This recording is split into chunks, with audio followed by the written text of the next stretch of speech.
In front of me is CUBOT King Kong 6, and today I would like to show you how you can open apps in split screen view. Begin by opening two apps that you wish to use in this view in the background.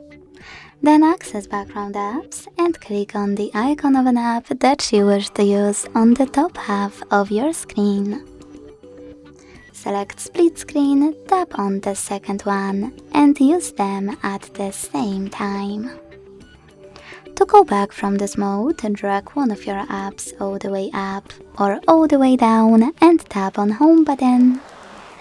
Thanks so much for watching. If you enjoyed this video, leave a like, comment and subscribe. Bye!